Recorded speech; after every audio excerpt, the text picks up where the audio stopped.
Debo iniciar comentando que el evento se denomina así por un libro recientemente publicado por Tirán Loblanc.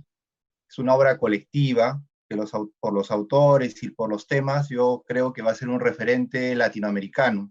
Es una pieza fundamental para reflexionar sobre una materia de actualidad y de mucha importancia. La propuesta es dialogar sobre algunos tópicos centrales, buscando de repente causas y remedios. Algunos comentarios centrales serán trasladados a un docente, con la posibilidad que los otros docentes hagan unas anotaciones complementarias. Eh, Debo decir además que el género y la posibilidad de que la mujer esté en igual de condiciones que el hombre es sin duda un tema de actualidad en Perú, en Colombia, en América Latina y a nivel mundial. Un dato particular en el Perú que comparto con nuestros amigos de Colombia, con Juan Pablo y con Juliana, eh, son que las máximas autoridades en este momento en el Perú son mujeres. En el Poder Legislativo, la presidenta del Congreso es mujer, en el Ejecutivo, la presidenta del Consejo de Ministros es mujer, la presidenta del Poder Judicial es mujer, la presidenta del Tribunal Constitucional es mujer. Entonces, pareciera que hay una buena señal de lo que nos acerca hacia el Bicentenario de Perú. Y lo que se procura es que, sin duda, estos signos puedan significar una realidad del principio constitucional de igualdad de empleo, igualdad de trato o de género, y esto también permita motivar a los organismos, instituciones y personas y empresas también una serie de instrumentos que se materialicen finalmente en una igualdad real entre hombres y mujeres. Yo quisiera hacer una primera invitación a Juliana, dado este contexto, para que nos hable un poco sobre la conciencia de nuestra realidad, porque el tema no es nada nuevo, desde 1950, desde instrumentos fundamentales de la OIT, que en el Perú son normas jurídicas, los convenios de igualdad de remuneración del 51, y los otros convenios principales que son conocidos por todos, nos llevan a reflexionar que el tema no es nuevo, ¿no?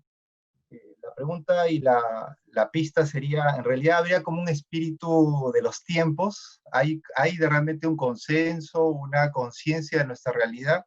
¿Qué comentarios podrías darnos, Juliana, sobre el momento que vivimos, por favor? Bueno, muchas gracias, Marco. Creo que es una pregunta profunda, y eso la hace compleja también porque ya es estructural, ¿no?, en los tiempos que vivimos.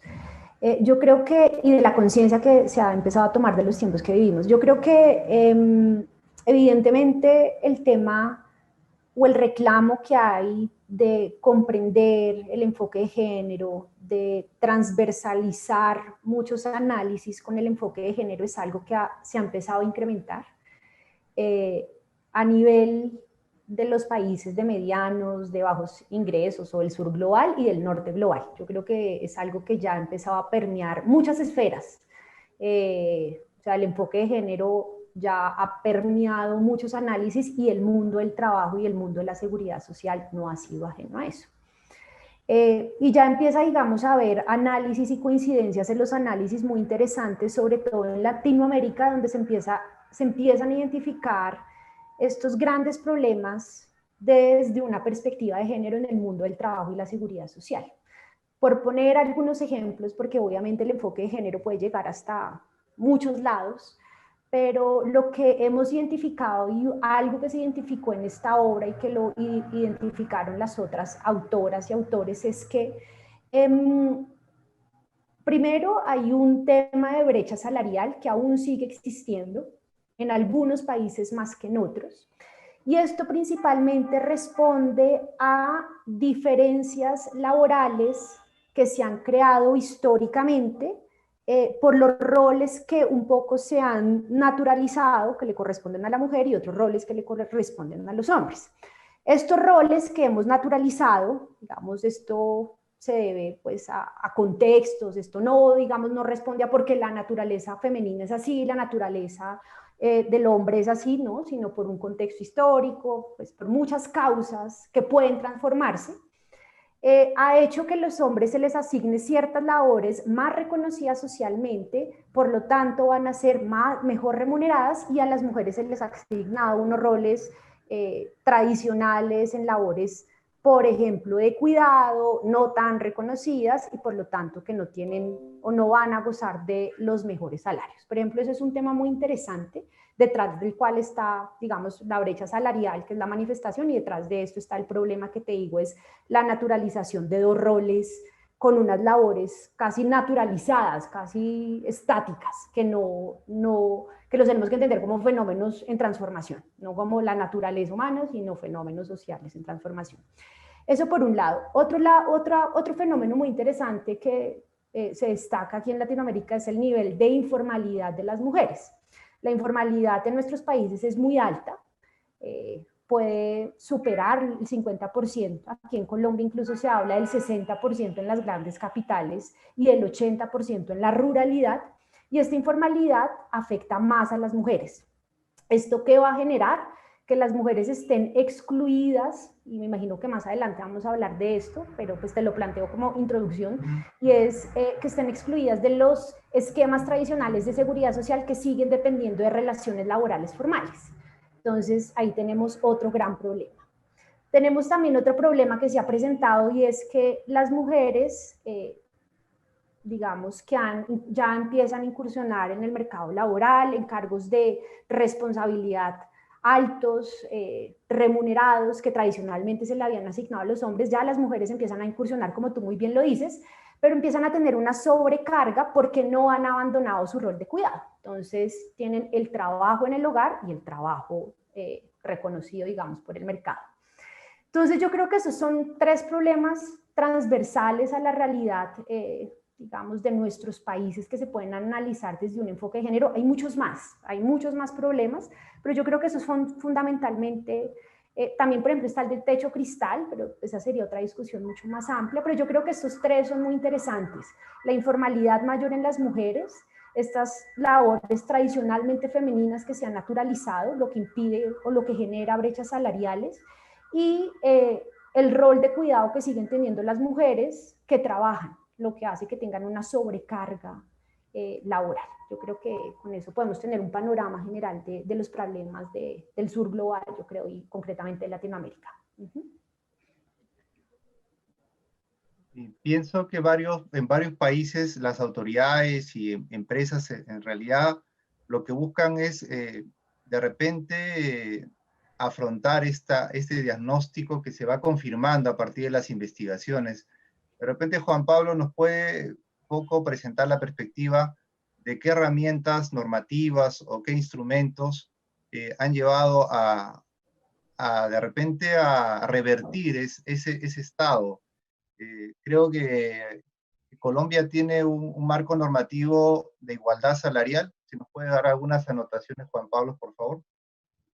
Claro, claro que sí, por supuesto que sí, Marco, con el mayor gusto. Primero que todo, pues darte una enorme invitación, unas gracias, perdón, por la invitación que nos haces a ti y a la Escuela de Posgrados de la Universidad Antonio Ruiz. Y pues muy contentos de poder participar en este evento de Expo Palestra. Pues lo que nos planteas, digamos, es muy importante. Digamos que Colombia tuvo un cambio fundamental en 1991 en términos de su estructura constitucional, fundamentalmente porque lo que tuvimos fue una modificación de la arquitectura completa de todo lo que tiene que ver con los modelos de protección de derechos humanos a partir del cambio constitucional en ese momento, en el año 91. Y todo ese componente, obviamente, en esa traducción de política pública en relación con los temas de derechos humanos, pues debería o tuvo realmente pues un efecto trascendental en todo lo que sería el derecho o el principio de igualdad, que quedó constitucionalmente establecido, que ya venía de mucho tiempo atrás en materia laboral dentro del Código Sustantivo del Trabajo, que es del siglo pasado, es de 1951, pero que a partir de 1991 tuvo una co-creación y una regeneración en la manera de aplicar esas reglas de igualdad. Y por supuesto, todo el componente de género se volvió un tema súper relevante en materia laboral, como en varios sentidos y en varios aspectos. Uno, primero, en todo lo que tenía que ver con modelos de acceso, digamos, al empleo, donde tuvimos, digamos, varias decisiones judiciales sobre protección al empleo desde la perspectiva, digamos, de género en su concepto más amplio. Segundo, en todo lo que tenía que ver con componentes o mecanismos para evitar actos de discriminación, igualmente en relación con temas de género, que también resultaba muy eficaz porque obviamente se podían estar presentando en el país desde actos abiertos de discriminación por temas de género, hasta eventualmente procesos de selección adversa en algunos temas. Por ejemplo, un caso típico de este tema, la selección adversa, es la maternidad. Y es obviamente en cierta edad la posibilidad que tiene la mujer de acceder al mercado laboral se ve reducida o se ve afectada porque pues es la edad en que se considera que hay más probabilidad de embarazo. Eso no del todo se ve positivo desde el punto de vista, digamos, de la generación de empleo. Y aunque hay todo tipo de mecanismos de protección, digamos, a la maternidad, en el sentido de que una persona que ya está vinculada laboralmente no puede ser retirada de la empresa producto de esa situación, lo que empieza uno a encontrar son mecanismos de discriminación distintos y es mecanismos de selección adversa dentro de los modelos del mercado laboral. Y en paralelo, pues obviamente tuvimos ya más o menos como hacia el año 2011, 2013, ya unas regulaciones muy específicas en materia de buscar mecanismos legales para resolver brechas de género asociadas en el sector público, a número de empleados en cargos directivos dentro del sector público sobre un análisis de género e igualmente en términos de modelos de remuneración. Sin lugar a dudas, yo creo que en el transcurso de estos últimos 20 años, creería que las brechas de género que siguen existiendo en Colombia y son significativas se han venido reduciendo de una manera, digamos, importante, tanto en acceso al trabajo como en temas de remuneración. Seguimos teniendo, en nuestra opinión, unas situaciones muy agravadas en este momento, pues porque desafortunadamente todo este tema de la pandemia que hemos padecido pues en todo el mundo y que para América Latina ha sido especialmente compleja por la estructura de nuestros mercados laborales y de nuestro sector productivo, pues obviamente han necesariamente afectado muchos de esos estándares sociales que podíamos con orgullo decir que venían mejorando de manera significativa. Entonces, muchas de las dificultades que planteaba Juliana hace un momento, a pesar de que habían sido objeto de evoluciones y de crecimientos y de acortar esas brechas, pues me temo que en este momento han podido tener algún tipo de retroceso derivado de este desafortunado año que estamos viviendo y que por lo demás no sabemos qué tanto se nos puede prolongar esta situación en el tiempo. Gracias, Juan Pablo. Y tus últimos comentarios me da pie de repente a trasladar a Juliana algunas reflexiones para continuar entendiendo la informalidad y el proceso de formalización vinculado desde un enfoque de género. Yo sabía de que de repente estamos frente a un fenómeno latinoamericano de características o causas comunes, ¿no? Entonces yo leí un trabajo de Juliana y me gustaría un poco que complemente esa lectura de la informalidad laboral vinculado desde un enfoque de género. Bueno, digamos que la informalidad desde un enfoque de género, lo que se pregunta es, ¿realmente la informalidad afecta más a las mujeres por el hecho de ser mujeres? Y, digamos, hay muchos estudios que han dicho es posible, hay muchas hipótesis y causas que nos llevarían a responder afirmativamente esta pregunta, y es, primero, digamos, las mujeres buscan trabajos donde puedan compatibilizar su rol de cuidado en los hogares, su rol materno, con un trabajo. Y evidentemente esto lo encuentran en labores flexibles y la informalidad presenta esta característica. Digamos, esto se podría regular, se podrían crear estrategias para dejar de calificar este tipo de labores como informales. La informalidad también es una connotación negativa, pero pues, digamos, pues ahí pasarán y seguramente tendremos que tener muchas reformas. En Colombia hay una muy interesante y es el piso de protección social, que ya empieza a generar cierta flexibilidad en torno a la formalización en seguridad social para cierto tipo de trabajos que no son los tradicionales de una jornada completa, que es un mecanismo muy interesante recientemente creado. Pero entonces, digamos, una de las causas que nos lleva a decir la informalidad es mayor en las mujeres es esta, la posibilidad que les da la informalidad de compatibilizar estos trabajos con sus roles de cuidado. Lo segundo es que en la informalidad encontramos una gran proporción de personas con bajos niveles de estudio. Esto se ha venido transformando, como lo decía el doctor López, la realidad cambia y es radicalmente, ya vemos un alto porcentaje de mujeres con especialización, incluso ya hay datos del DANE, que es el departamento que presenta las estadísticas en nuestro país, que muestra que hay más mujeres con especialización, incluso con maestría, que hombres, pero siguen habiendo problemas de rezagos educativos y las personas con menores niveles educativos ven en la informalidad una opción. Y esto afecta en mayor medida a las mujeres. Esto se ha venido transformando, esto puede ser que en 5 años cambie drásticamente, pero todavía lo seguimos viviendo. Y esto es una de las causas que motivan que las mujeres estén en el mercado informal. Tercero, que se sigue presentando y es las mujeres no trabajan, cumplen exclusivamente el rol de cuidado en sus hogares y por eso tenemos muy pocas mujeres y una representación de esto es que muy pocas mujeres acceden a una pensión de vejez, que fue lo que se estudió en el artículo de investigación que publicamos en el libro, uno de los artículos. Entonces, si ves, estas 3 causas pueden llevar y nos pueden decir, evidentemente la informalidad puede afectar en mayor medida a las mujeres. El hecho de que encuentren en la informalidad una salida laboral que les permita compatibilizar su rol de cuidado en el hogar con un trabajo, los bajos niveles educativos que todavía se siguen presentando y la informalidad es un nicho de mercado para los bajos niveles educativos. Y lo tercero es que hay mujeres que todavía siguen dedicadas exclusivamente al rol de cuidado. El jefe o la jefatura del hogar, que es el que cumple el rol de proveedor económico del hogar, sigue estando radicado en hombres, sobre todo en las zonas o en los grupos poblacionales más vulnerables.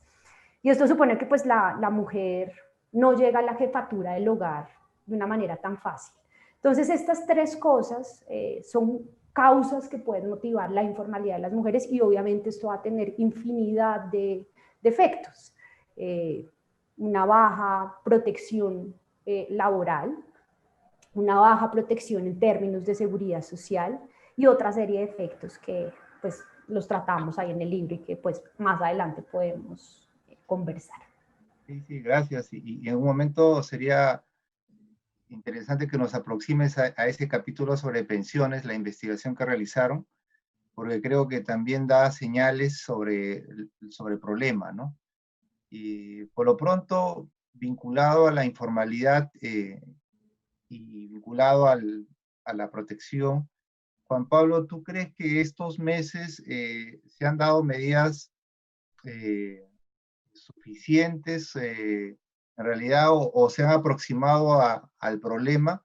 ¿Desde Colombia ha habido algún tipo de medidas en el marco de COVID que acompañen y traten de un modo, responder a este problema?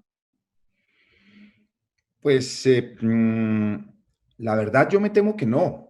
Y la verdad no creo que se hayan tomado medidas con ese enfoque hasta ahora, digamos, a nivel de Latinoamérica, pero podría estar equivocándome con esta afirmación.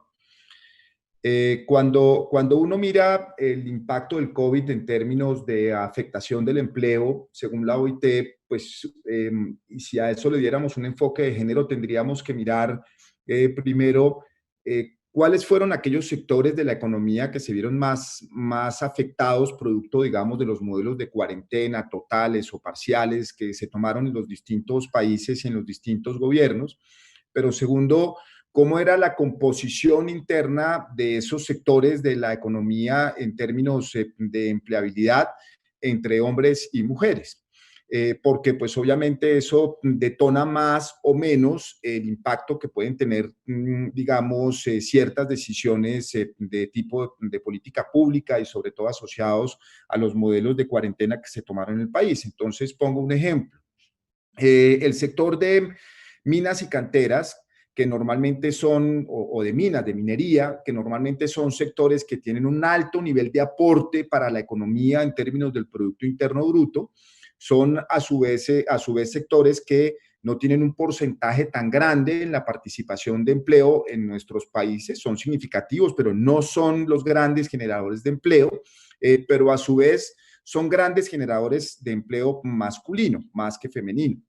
Y son sectores que al menos en Colombia y en otros sectores y en otros países parecidos al nuestro, dentro de los modelos de activación primaria o previa dentro de todos los modelos de cuarentena, permanecieron o fueron activados más rápidamente o permanecieron activos todo el tiempo, con lo cual el impacto en esos sectores en términos de pérdida de empleo, pues por razones de género, pues digamos fue muy poquito, primero porque hay una muy baja tasa de empleabilidad de mujeres y segundo porque fueron sectores que pudieron permanecer abiertos por un periodo más tiempo durante las situaciones más complejas que hemos vivido. Pero si nos fuéramos a unos sectores que tienen unos altos niveles de participación en el empleo, como por ejemplo todo lo que tiene que ver con las empresas de servicios, todo lo que tiene que ver con el componente de las empresas de comercio, todo lo que tiene que ver con actividades de hoteles, de alimentación, pues obviamente por la naturaleza misma de esas actividades son las actividades que además de ser factores generadores importantes de empleo, tienen un alto nivel de participación de empleo femenino. Y fueron esos sectores los que obviamente se vieron más afectados por todos los modelos de cuarentena, de limitaciones en términos de bioseguridad, del número de personas que podían estar trabajando o participar en los sitios que están abiertos al público, en las distintas actividades de comercio, hoteles, y servicios, y eso al natural, y por lo menos en Colombia se ve de una manera muy fuerte y muy evidente, pues obviamente ha tenido un impacto que es mucho más significativo para el trabajo de la mujer en relación con el trabajo del hombre. De hecho, si lo viéramos en las cifras, pues uno diría que obviamente dentro de todo ese componente de tasas, digamos, de desempleo, ha habido unos incrementos porcentuales en esas tasas de desempleo entre el 19, digamos, al 20, producto de esa situación.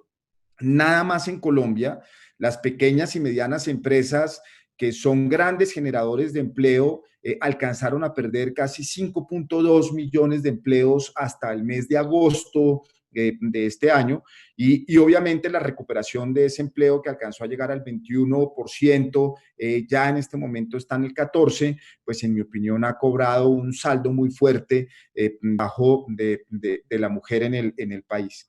Y la verdad, pues yo no veo en Colombia y tampoco lo veo con claridad en América Latina medidas, digamos, intensas o eficaces para tratar de aumentar o disminuir más bien esas brechas de desempleo femenino, porque pues obviamente hay una preocupación más genérica por la cifra general de empleo que por un tema porcentual de, por ejemplo, trabajo en género o trabajo de personas jóvenes, que son las dos grandes poblaciones más afectadas de esa situación.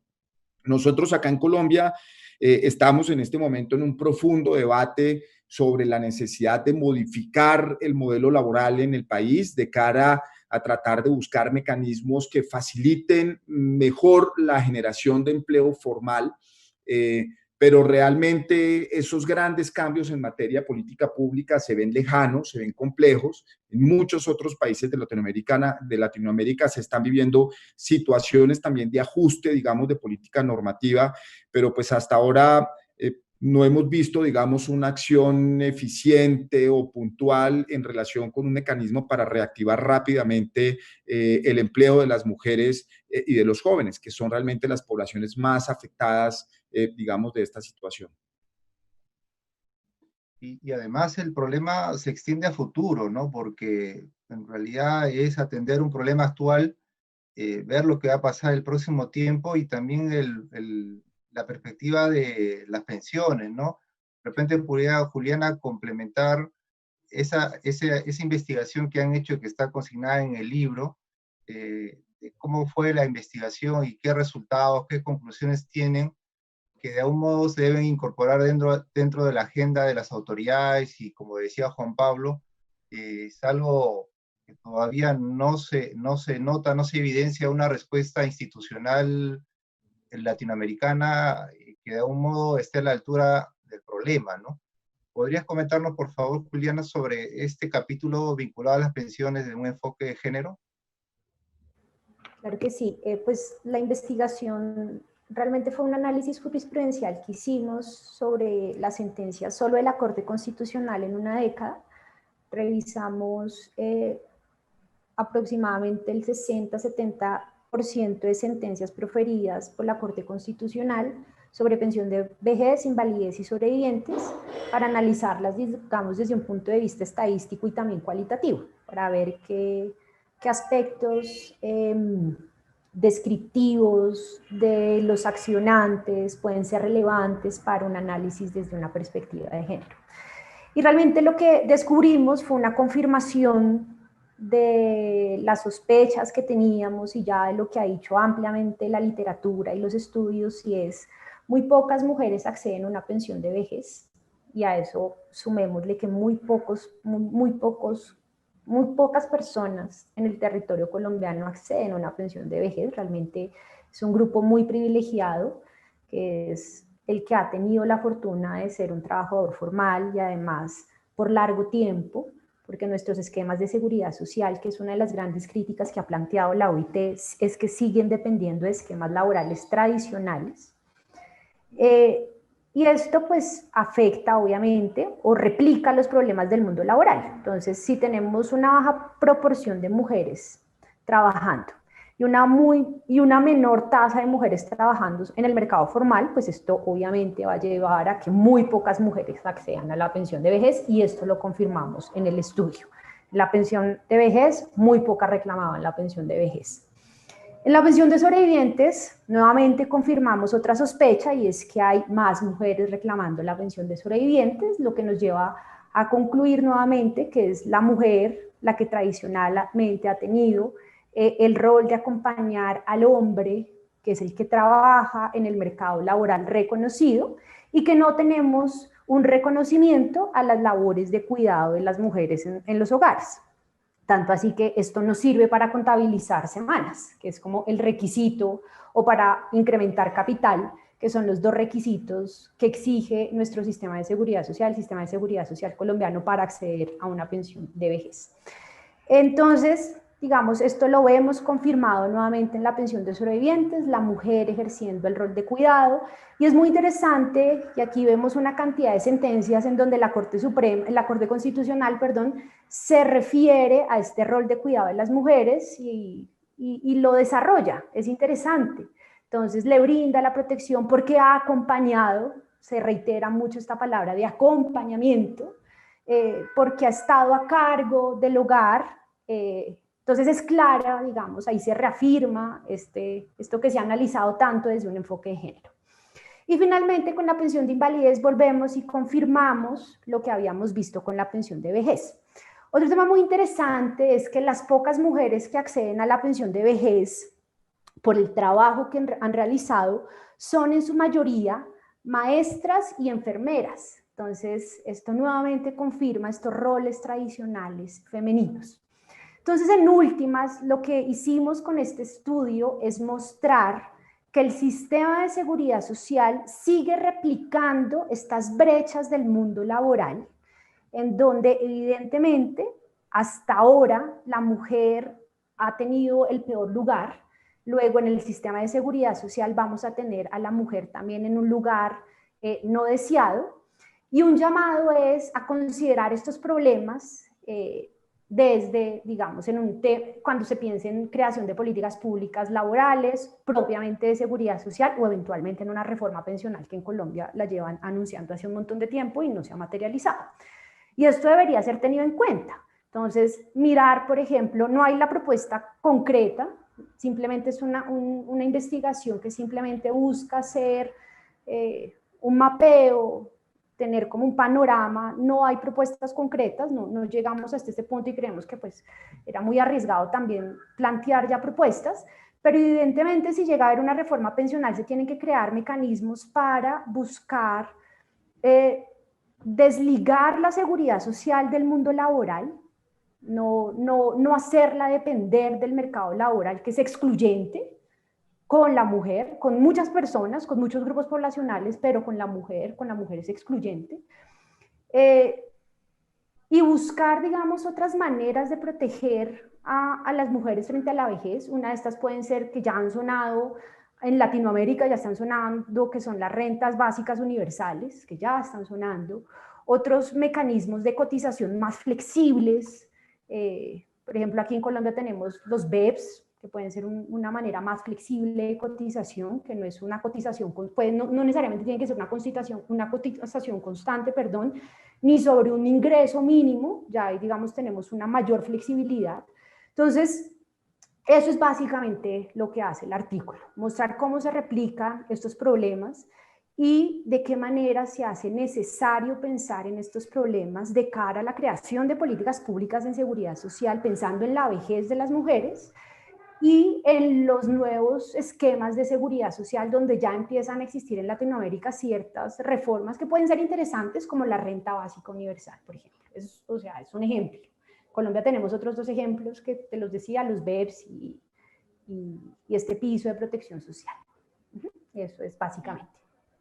Sí, y una duda puntual, las sentencias o la jurisprudencia, ¿de qué órgano se analizó? Disculpa. La Corte Constitucional. La Corte Suprema lo estamos haciendo, pero los resultados no los planteamos todavía. La Corte Constitucional. Corte Constitucional.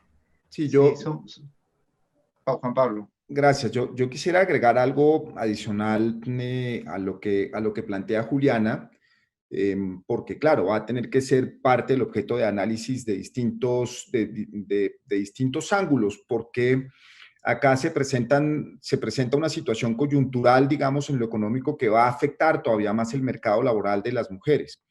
En el año 2008, pues en general en el mundo tuvimos una crisis financiera con unos impactos económicos y de empleo menos graves que los que estamos viviendo en este momento. En ese momento en Colombia creo que alcanzamos una tasa de desempleo que creo que estaba cercana al 15 o al 16%. Y en su momento, el hoy gerente del Banco de la República saliente, hizo un análisis de cómo se recuperaban las tasas de empleo después de una crisis económica. Y el tema pues resulta bastante complejo desde la perspectiva del resultado, porque lo que se demuestra es que el mercado laboral, cuando tiene una pérdida, digamos, abrupta, significativa, en muy corto tiempo de las tasas de empleo, tiene en un periodo muy corto de tiempo posterior a esa situación, necesita recuperar rápidamente nuevamente esas tasas de empleo formal, porque si no lo que termina ocurriendo es que todo ese mercado laboral, en este caso, de todas las personas que pierden su empleo en el componente formal de la economía, se pasan al mercado informal y ya no retornan nuevamente a un modelo de formalidad. Y se demoran aproximadamente 10 o 15 años en que ese empleo informal tenga la capacidad de volver a vincularse, digamos, al modelo de los contratos laborales o de la forma de contratación, digamos, laboral que tenemos en América Latina. Eso lo que nos muestra es un poco que esa pérdida de empleo, obviamente es posible que desde la perspectiva de la formalidad se traduzca rápidamente en un camino de informalidad, pero el camino de la informalidad va a presionar todavía más lo que plantea Juliana, y es las curvas de desprotección social en temas delicados como la cobertura pensional de las mujeres. Y ese es un tema muy delicado que tenemos que reflexionar en América Latina, porque me da la impresión de que la estructura de los modelos de seguridad social que han estado esencialmente enfocados a proteger a los trabajadores han perdido de vista el tamaño importante, significativo y complejo que tenemos del mercado laboral informal y no estamos aportando ninguna solución para esa, distinta de una discusión teórica de que todo el mundo debería tener un contrato de trabajo, lo cual es económica y socialmente imposible. Entonces, a la larga, le estamos negando a una cantidad de personas el poder acceder a condiciones mejores de vida en términos de su vejez, en términos de su futuro, si finalmente no pueden acceder al mercado laboral formal. Y con otro elemento indispensable, y es que si no encontramos unos mecanismos para contabilizar, para compatibilizar esos tiempos de lo informal con los tiempos de lo formal, pues realmente lo que le estamos haciendo perder a las personas es tiempo de su vida en términos de cómo van a poder tener algún nivel de ingreso cuando llegue la etapa más difícil, que es el de la vejez. Y esa es una reflexión que tenemos que hacer muy rápidamente en América Latina, porque lo que vamos a hacer es seguir deteriorando todos los estándares sociales, y eso es muy delicado para poblaciones que tienen más difícil acceso al mundo de la formalidad, como es el caso del trabajo de las mujeres. Sí, y precisamente las investigaciones y su divulgación, como se materializa en el libro, que es el eje un poco de esta conversación, ayuda a un modo a acelerar los procesos legislativos, los códigos de conducta en sus instancias, para que un poco se tomen medidas en el caso, ¿no? Hace muchos años se habló de que los sistemas pensionarios podrían estar financiados en algún caso a partir de algún impuesto, ¿no? Inclusive algún impuesto al consumo, porque si dependemos de aportaciones laborales en concreto, el sistema como tal no va a tener futuro. Como dice Juan Pablo, en realidad el mercado de en la economía laboral es muy amplio, ¿no? Y eso va a tener que responder a cada segmento de acuerdo a su naturaleza y a su protección constitucional, sin desconocer el dinamismo que además con el mundo digital y con otros tipos de actividades sobre las cuales ya estamos encima, vamos a tener que responder. Yo quisiera de repente invitarlos a ambos a una reflexión sobre qué medidas un poco se podrían de repente tomar de cara a generar algunos mecanismos de formalización. De repente había una experiencia colombiana que ha resultado. ¿Por qué? Porque siempre en la teoría económica algunos advierten de que algunas medidas legislativas pueden terminar siendo perjudiciales, ¿no? Contraproducentes. Algunos instrumentos normativos pueden terminar desincentivando lo que se espera, que es la formalización y la mayor protección desde un enfoque de género. En el Perú, solo a modo de ejemplo, hace pocos años se estableció una ley de igualdad salarial que supone el cumplimiento de un conjunto de obligaciones. Entonces, la etapa todavía de evaluación de los primeros resultados se va a ver de repente, bueno, eh, eh, más adelante, pero ya de por sí lo que de algún modo se advierte es saber si las medidas normativas, los instrumentos, los incentivos en algún caso, realmente están cumpliendo el objetivo. No sé si ustedes han podido vivir en Colombia alguna experiencia que ha resultado o podría resultar aplicable a nivel internacional.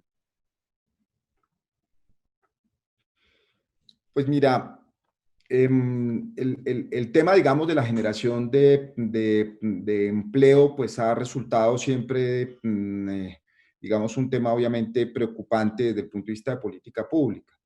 Si lo vemos en términos de estructura legislativa, Colombia eh, ha intentado dos reformas o dos tipos, o más bien, dispuso, digamos, dos normas diferentes en el transcurso de los últimos 15 años que disminuían todo el impacto del costo para fiscal a cambio, digamos, de la generación de empleo.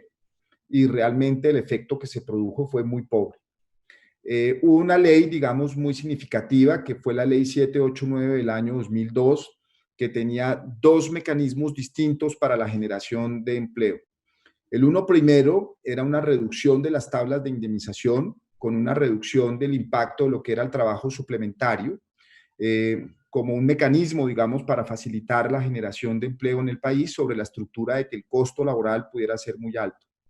Y uno segundo, que fue el de ampliar el modelo de la contratación en lo que llamamos nosotros el contrato de aprendizaje, que creo que también ustedes lo tienen pues allá, que es fundamentalmente un mecanismo para facilitar que ciertas personas en determinado momento, digamos, de su vida, estamos hablando de personas jóvenes, puedan tener una experiencia práctica de tipo profesional en el Estado o en ciertas empresas que facilite su modelo de adaptación al mundo laboral.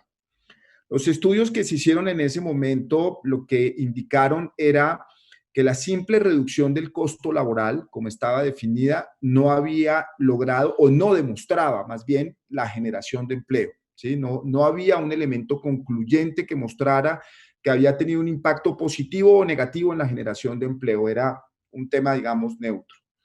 Por el contrario, la ampliación de todos los requisitos para efectos de lo que tiene que ver con el contrato de aprendizaje, que se volvió mucho más flexible, que ya no solamente incorporaba a una entidad del Estado que era el SENA, sino que lo abría a las universidades, a otra serie de instituciones de educación superior, que facilitaba el modelo, digamos, del contrato de aprendizaje, generó un repunte en ese modelo de contratación laboral.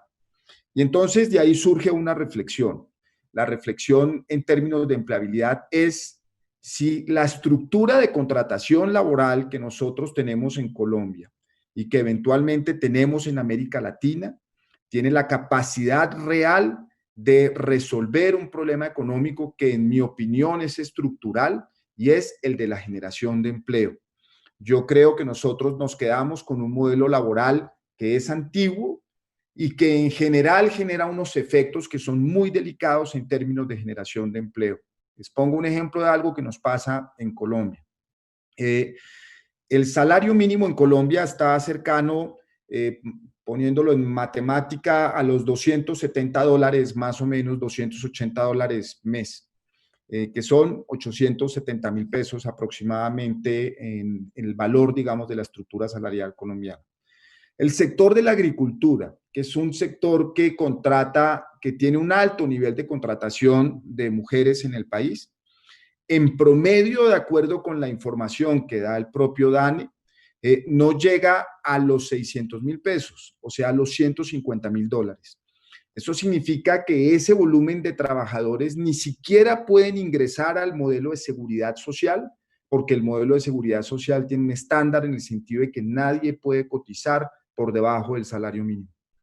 Para mí esa limitación es en Colombia y creo que en la mayoría de nuestros países un acto discriminatorio. Estamos discriminando al que menos tiene acceso al empleo. Y por un tema tuista, garantista, de aparentemente tener mejores condiciones laborales, le estamos impidiendo a las personas tener mejores condiciones en materia de protección social y calidad de vida. Esa es una reflexión muy importante que tenemos que hacer en Latinoamérica, porque creo que nos estamos poniendo los estándares donde no toca, y en vez de generar modelos que sean más universales y más igualitarios, estamos creando elementos que son altamente discriminatorios de diversas poblaciones dentro de nuestro mercado laboral. Gracias, Juan Pablo. Y creo que tu audio, Julián, está en mudo. Juan Pablo, creo que nos hablas, nos revelas de que el sistema hace que esto se mantenga, ¿no? El sistema hace que continúe, ¿no? Entonces, de repente, Juliana quiere complementar lo de Juan Pablo. Yo agregaría una invitación, Juliana, si puedes agregar de repente algunas reflexiones sobre lo que podría ya no venir del sistema normativo que es realmente deficiente, ¿no? Sino desde los códigos de conducta, de repente desde un enfoque de responsabilidad social, desde un enfoque ya voluntario, si se quiere, o de repente a partir de instrumentos de soft law, que también esos ayudan a tomar decisiones o a tomar acciones inmediatas, porque ya si esperamos a las reformas legales, no resiste el sistema. Yo les comento que en Perú hay una empresa colombiana, entiendo que es Crepes and Waffles, no sé si está allá, y de algún modo tenía un propósito social interesante, ¿no? Que era dar trabajo a mujeres que eran cabeza de familia, ¿no? Y acá funciona a pocas cuadras de donde vivo, está y de gusto, con mucho agrado. y de repente desde esa perspectiva ayuda a buscar soluciones efectivas a este problema que muy bien ha planteado Juan Pablo. Pues lo primero es como estoy absolutamente de acuerdo con lo que dijo el doctor López, con las dos cosas de no necesariamente, o hay estudios que dicen que no necesariamente ciertas reformas laborales van a impactar necesariamente en mayor empleo, y yo creo que Colombia sí ha tenido grandes problemas en hacer esa asociación muy rápida, sin estudios de política pública como debería hacerse. Y evidentemente los esquemas de seguridad social tradicionales son un límite para la protección en la vejez y las contingencias tradicionales de la seguridad social. Me gustaría agregar un tema que me pareció muy interesante y es los beneficios económicos periódicos que existen en Colombia, que son no son unas pensiones, sí son unos beneficios que le dan a las personas que llegan a la vejez, que no han podido cotizar en los sistemas tradicionales de seguridad social, pero han hecho unos aportes voluntarios y ahorita se les dio como un impulso muy interesante para los trabajadores independientes y los trabajadores que ganan menos de un salario mínimo. Entonces ahí como que se ha flexibilizado, no son pensiones, son unos ingresos económicos periódicos en la vejez, pero ahí tenemos una flexibilización interesante que realmente puede estar atendiendo a las dinámicas de nuestro país, y es la gran cantidad de personas que ganan menos de un salario mínimo o que no tienen un trabajo constante, y es además un esquema de ahorro que ahorita ya va a ser obligatorio para algunas personas, que tiene un componente de subsidio estatal. Yo creo que este subsidio estatal no se debe abandonar tan rápido. Obviamente esto amerita un análisis mucho más profundo de dónde van a salir los recursos, hasta dónde va a existir la capacidad del Estado para trasladar recursos, pero pues evidentemente es un mecanismo muy interesante. Entonces, agregaría simplemente esto, es un mecanismo, obviamente yo creo que es algo que se tiene que estudiar con el tiempo, el impacto que puede tener los BEPS en las generaciones futuras se va a ver con el tiempo, seguramente más adelante van a haber estudios de evaluación de impacto, pero en este momento no los tenemos, pero es interesante.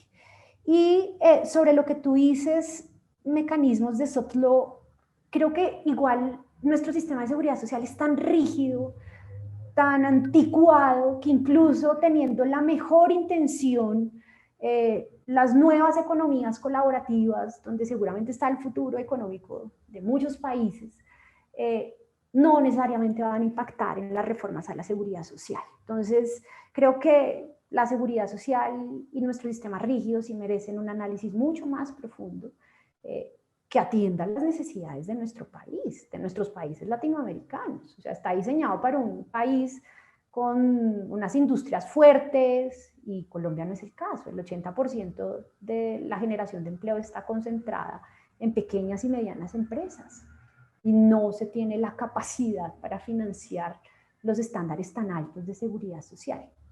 Entonces, creo que esa sería como la respuesta. De pronto estás esperando otra respuesta, pero creo que ni por ese lado podríamos tener una solución. Juan Pablo quería hablar, ¿sí? Quisiera ser más optimista que Julián. Todos queremos ser más optimistas en general. Sin lugar a dudas, digamos, los temas de política pública son complejos en términos, digamos, de ajustes de tipo normativo.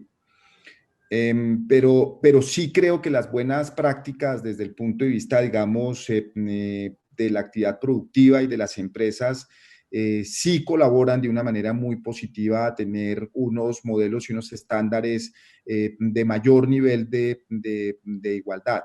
Y el ejemplo que tú planteas de Crepes and Waffles es un ejemplo muy interesante que acá en Colombia han seguido otras empresas, y son escenarios en donde justamente se valora un empleo que en otros negocios podría no ser bien apreciado, justamente por la complejidad de la maternidad y de lo que supone el trabajo en casa de una madre cabeza de familia.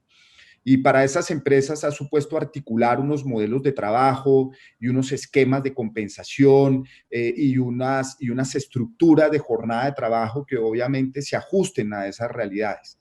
Y yo creo que eso es propositivo y creo que genera maneras distintas, disruptivas de ver el mercado laboral, y ayuda bastante, con lo cual Si cada una de las empresas y cada uno de nosotros pusiera un granito de arena en términos de una visión con un mayor nivel de igualdad, de oportunidades, de una preocupación también más por lo humano, con seguridad iríamos construyendo, digamos, unas sociedades mejores. Creo que tampoco podemos trasladar toda la responsabilidad, digamos, a los modelos de política pública, y sí tenemos un alto nivel de responsabilidad en todo eso que llamamos los principios corporativos, los modelos de gobernanza, las políticas internas, la forma misma como tratamos y administramos a las personas que elaboran con nosotros. Y creo que ese es un empeño en el que tenemos que esforzarnos como sociedad, al margen, digamos, de los grandes cambios normativos. Creo que ahí sí es cierto que una golondrina hace el verano. Necesitamos crear más empresas como Crepes and Waffles que tengan la capacidad de generar esos entornos amables, adaptativos a unas poblaciones que desde el punto de vista laboral tienen complejidades para incorporarse al mercado laboral. Bien, muy bien, gracias. Yo quisiera hacer una invitación a quienes nos acompañan como participantes para que me hagan llegar las preguntas. Ya tengo dos por lo menos, y en esta recta final las voy a un poco compartir. La primera tiene que ver con el modelo económico colombiano. Trato de resumir un poco la pregunta. Tiene que ver con el modelo económico y la competitividad. Eh, Hubo un pronunciamiento del Tribunal Constitucional, la Corte Constitucional colombiana, algún tiempo sobre la competitividad en la economía colombiana. La pregunta es si es que eso está vinculado con un enfoque de género. Es decir, hay un diálogo, entiendo yo, entre lo que es competitividad y enfoque de género. Hay una relación. Pues, a ver, podría no conocer la sentencia y pediría mil disculpas por el tema, pero la postura, digamos, de la Corte Constitucional en materia de igualdad de condiciones en términos de acceso a empleo, de igualdad en materia de remuneración, de condiciones laborales, ha sido en materia de igualdad para hombres y mujeres y en general para los temas de género de absoluta protección. Quiero decir con eso que la postura de la Corte más o menos desde 1994, cuando comenzamos a tener las primeras sentencias, digamos, ya integrativas en materia de igualdad, desarrollaron un principio de igualdad que es bastante exigente, digamos, a nivel, digamos, de nuestra estructura, digamos, normativa, de nuestra estructura jurídica, pero con unos impactos reales desde el punto de vista, digamos, de las decisiones judiciales que se toman. Que ese ha sido un tema, digamos, en mi opinión, pues muy acertado por parte de la Corte Constitucional, porque obviamente ha facilitado el acceso a esas discusiones y a esos modelos de igualdad. Yo no recuerdo que en materia de igualdad la Corte se haya metido en una conversación sobre competitividad, distinta obviamente a entender que los modelos de competitividad pues obviamente están directamente relacionados o tienen una estrecha relación también con el tipo de trabajo que ejecutan las personas. Pero sí ha llamado mucho la atención sobre actividades que eventualmente, en teoría, no se incorporan dentro de los grandes agregados en la economía como actividades que deben ser protegidas, como por ejemplo el trabajo de la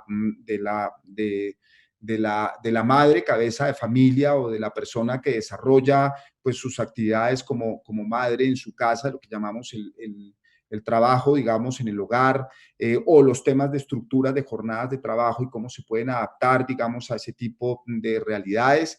Y de hecho, en una última sentencia asociada a un tema que tocó parcialmente todos los temas de trabajo en casa, la Corte Constitucional hace una reflexión que en mi opinión es muy importante de cómo así no exista un marco legal definido para el tema del trabajo en casa en este momento.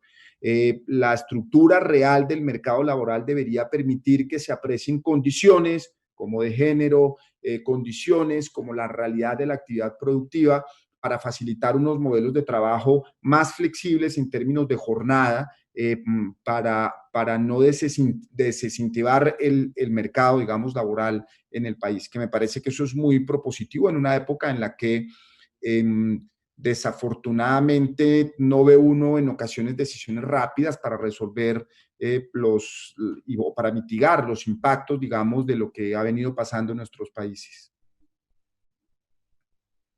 Son datos muy importantes. Y hay una pregunta concreta que está un poco relacionada con si hay una investigación sobre los alcances normativos y jurisprudenciales de protección de la madre trabajadora. De repente, bueno, surge de Perú, hay una discusión diríamos,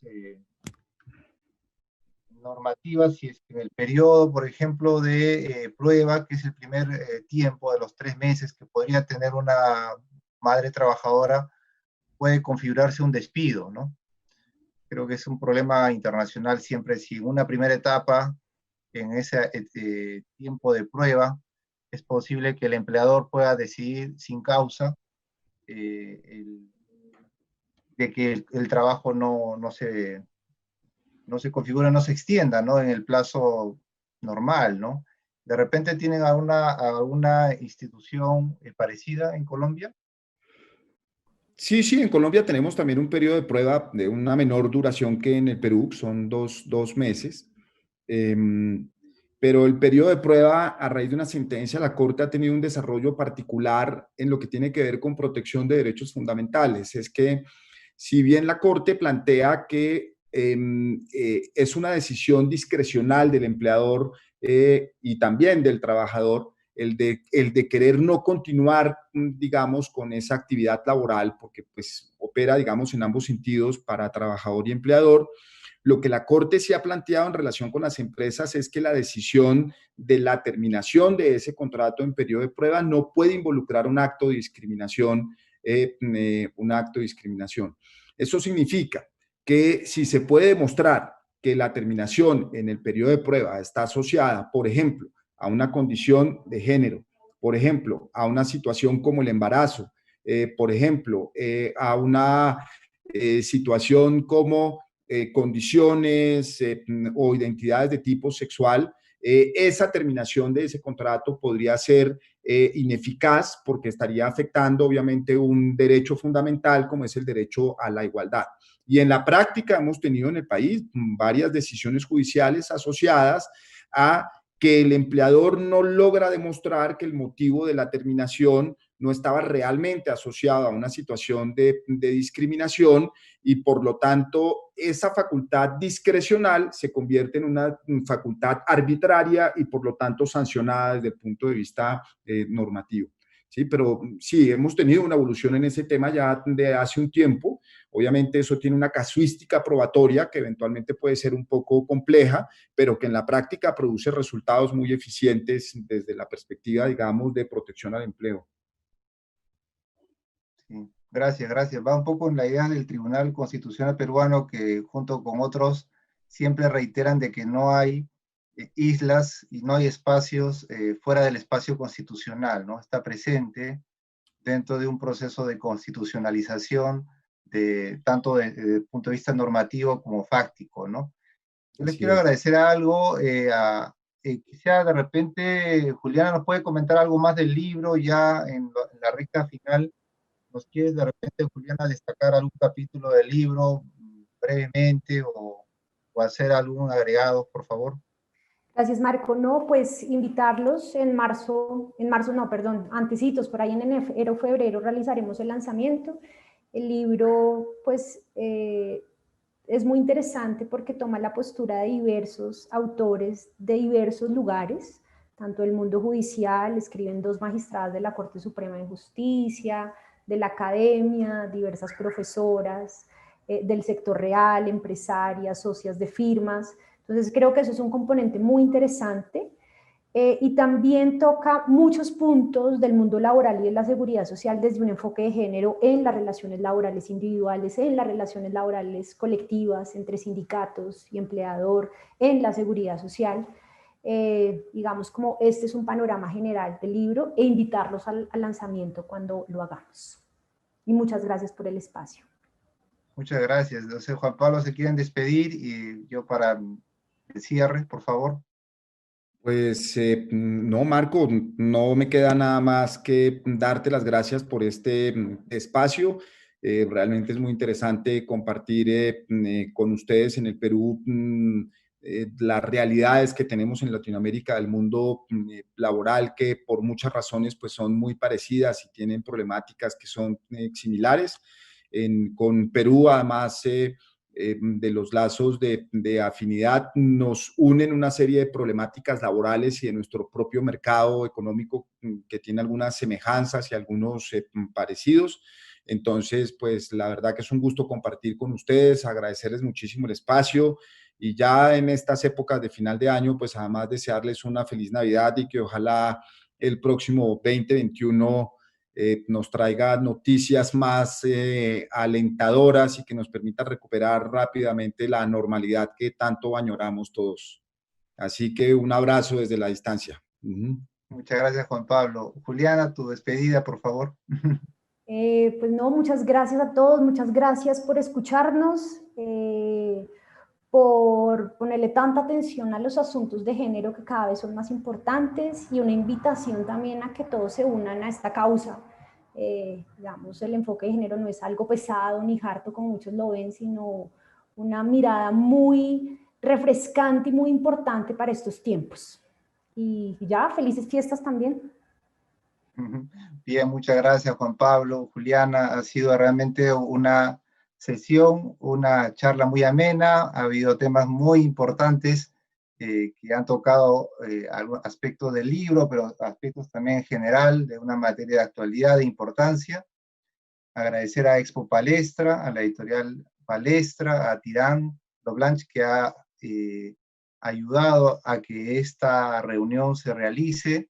Por supuesto, a nuestras universidades, Javeriana y Ruiz de Montoya, que han colaborado para que también podamos compartir estas reflexiones. A quienes nos han acompañado como participantes, todos estaremos atentos al libro, a la presentación, y seguramente en el Perú va a ser distribuido por Palestra, que es la editorial que tiene alianza con Tirán. Bueno, nuevamente, gracias, felices fiestas y hasta otra oportunidad.